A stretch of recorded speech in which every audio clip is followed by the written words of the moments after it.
Hey, peace world. Thanks for pressing play on another Pay Me No Mind sports and entertainment video. Jumping into some entertainment.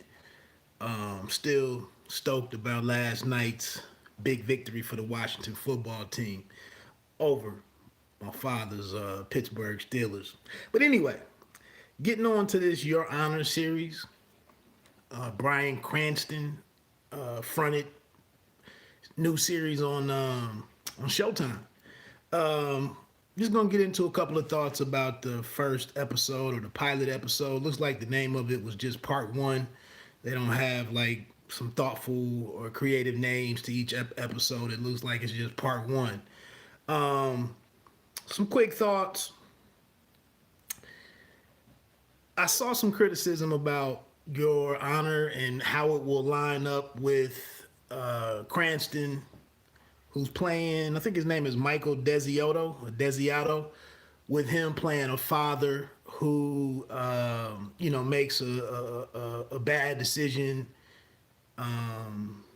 Breaking Bad, basically, between Walter White and this dude. I don't really get that type of comparison. We'll see if it goes down, how far this character goes against, in terms of breaking the law and whatnot. He's doing it for a completely different reason. So I'm really not going to make too many comparisons between Breaking Bad and Your Honor or my hopes for Your Honor. So it's coming on Sunday nights. It looks like it's going to be a 10 episode series instead of a mini series.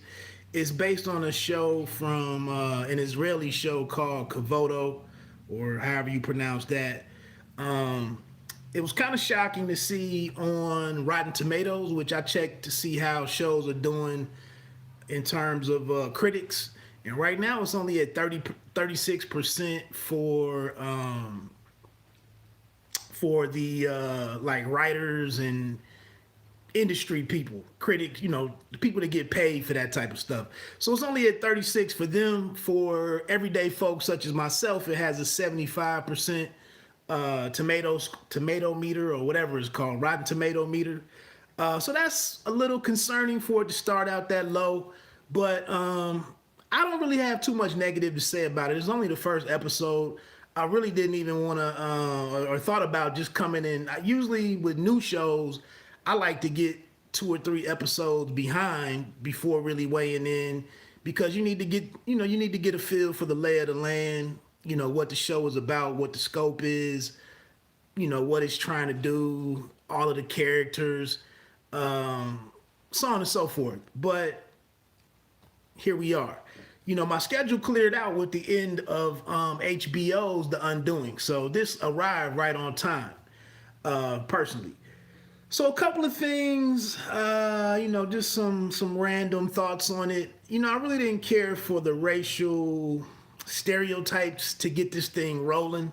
White kid goes over to a black neighbor. Oh, shout out to New Orleans. I've been seeing New Orleans, it seems like, in a lot of being the backdrop for a lot of movies and TV shows that I've been watching over the last couple of years. And it's always a pretty good supporting cast member. So we'll see how it plays out here, which was what I was getting into. It looks like the exact same neighborhood from the recent joint that was, what was that? The Blue Line or Thin Blue Line with Naomi Harris and Tyrese. It looks like the same neighborhood where that movie went wrong for Naomi Harris's character.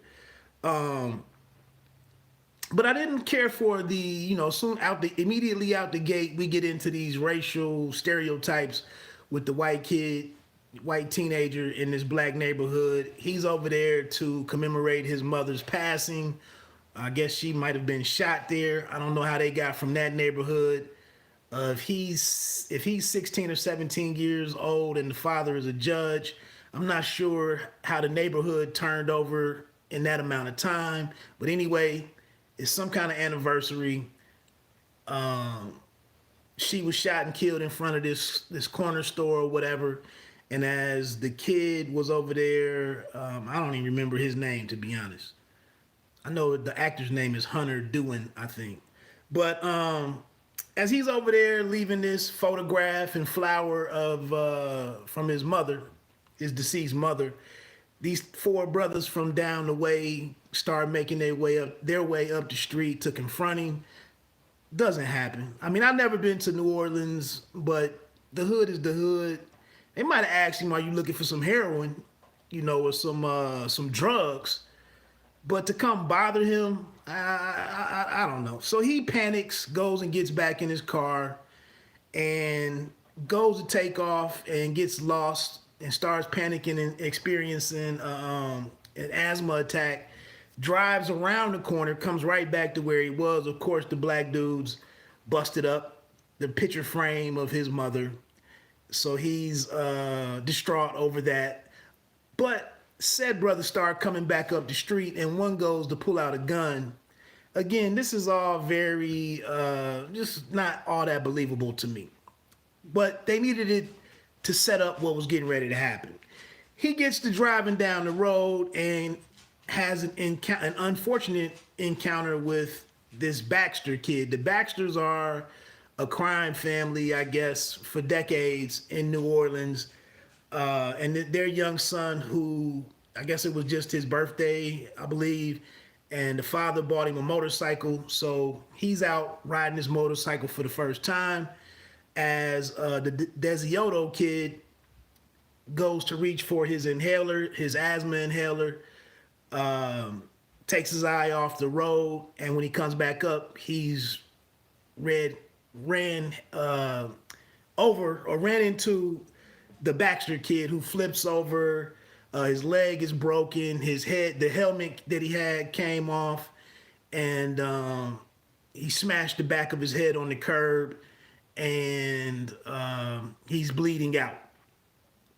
And so that's one of another kind of, I don't know, I'm not really saying it's a negative as much as I just thought a lot of time was spent setting this encounter up and what happened, which is going to play a very important part in the rest of the 10 episodes. I get it. But to think that there weren't cameras, and to just think that nobody else was coming through this intersection for none of this. Nobody in the neighborhood came out to check it out, after they heard the crash. All of the setup was a little shaky for me. But anyway, it is what it is. The kid goes over to the Baxter boy, goes to dial 911, doesn't speak. I don't think he said any words, but he ends up leaving the scene thinking, I better get my dad involved. I don't want to go to jail, whatever. And he crawls back over to his vehicle and leaves the scene. The kid dies. He goes home, has a stop at a gas station. There's a camera there. I believe he used his debit card. There's also a driver who was behind him that was getting ready to fill up or get some gas. He waved at them. He has this hood on as he's trying to hide the fact that he has this blood that was all over his t-shirt. So there's plenty of things going on to show that there's a lot of stuff to cover up to help with this attempted cover up. Before he makes his way home, he goes over and finds somewhere, where he has access to the nearby body of water, throws the phone of the deceased into the water, and then he makes his way home to go and clean his shoes, the sneakers, and all of the clothing that he had on, and wait for his dad to come home, who is a judge in New Orleans, and that's kind of where we go from. He tells his dad what happened, and his dad is like, well, you got to do the right thing. We got to go to the authorities and let them know what happened, and we'll get through this thing. As he gets to the police station, he realizes that the Baxter family is in the hallway. They've been told, there's probably no leads, or, we have to see what we even have to work with to see what happened to your son. Cranston picks up on this, that they must be the family missing a child now that this hit and run that his son played a part in. So he leaves out of there recognizing Jimmy Baxter as being this criminal figure of this crime family. He goes back out to the vehicle where he has told his son to wait outside of the police station, and he tells them, look, scratch all of this. You know, we both lost your mother. I'm not getting ready to lose you to either the criminal justice system or the Baxter family. We got to keep this secret between you and I, never mention it again. And due to the fact that he knows all the inner workings of the law, his plan is that he will keep this whole event concealed, but he doesn't know everything that's transpired that we know watching the show. So he gets back home. He goes to gather up all the belongings, any articles of clothing that he might have had on. Takes a look at the vehicle, the inside of the interior of the vehicle. He goes to clean that up. Uses no kind of cleaning products. A neighbor sees him out in the middle of the night with a flashlight. I'm sure we'll hear more from that. And then the family pet comes and grabs a bloody towel or face cloth or something and takes it back into the house before Cranston was getting ready to go to this bridge and throw a bag full of evidence, what would be evidence, over the side of the bridge. From there, the other thing that played on another racial stereotype or kind of sets this up is that Cranston, in the middle of him being in court that morning, on the way, as he was making his way through his morning jog, he stops by this house that we later find out is the residence of a case that he is actually overseeing that morning. And in the middle of this court where this officer is on the stand, a judge oddly turns into the defense attorney who he just went to admonish for showing up late. But the defense attorney tells him that he has some kind of stage of prostate cancer and has to urinate every 15 minutes. So that's why he showed up late. So then the judge intervenes and points out that this police officer who was testifying on the defendant, that there's no way he could have seen what he's testifying to based on what the judge just saw at the house that he stopped by on his morning jog. So it's kind of setting up a couple of things. We also see that the judge has a friend in Isaiah Whitlock from The Wire. State Senator Clay Davis is now this dude named, I think his name is Charlie. He's getting ready to run for some kind of political office in the city of New Orleans. And he's going to play a role in helping conceal what happened in a later episode. What else do we have here? The whole decision to hit and run by the son. I wish I remembered his name. Even after you went in through the cell phone into the river or whatever that was, whatever body, I don't know if that was the Gulf or whatever, but even at that point, you probably better going and saying it was an accident and you panicked. You know, maybe they hit you with some obstruction of justice or something, but to where this thing is eventually going to spiral out of control, I don't see a good outcome in trying to conceal this based on everything that transpired after the accident. And then also, it's kind of question. Oh, he leaves his inhaler at the scene. And the driver or one of the henchmen, the bodyguards of the Baxter family, when they go to the scene later that night, their bodyguard finds the inhaler. So you already see we getting ready to have some type of major conflict. But that leads you to the point to say, I guess either way, it had to go this way because your concern wouldn't necessarily be going to prison or, getting in trouble with the law. You have to deal with this family that's not trying to hear that it was an accident either way. Whether it was, you was looking at a cell, texting and driving, or reaching for an inhaler, going through this, medical emergency or whatever. So I guess they got to do what they got to do. Other than that, getting ready to wrap this up. Already talked about. Oh, and then another thing, like the Baxter kid riding a motorcycle. Why was he in the neighborhood that day?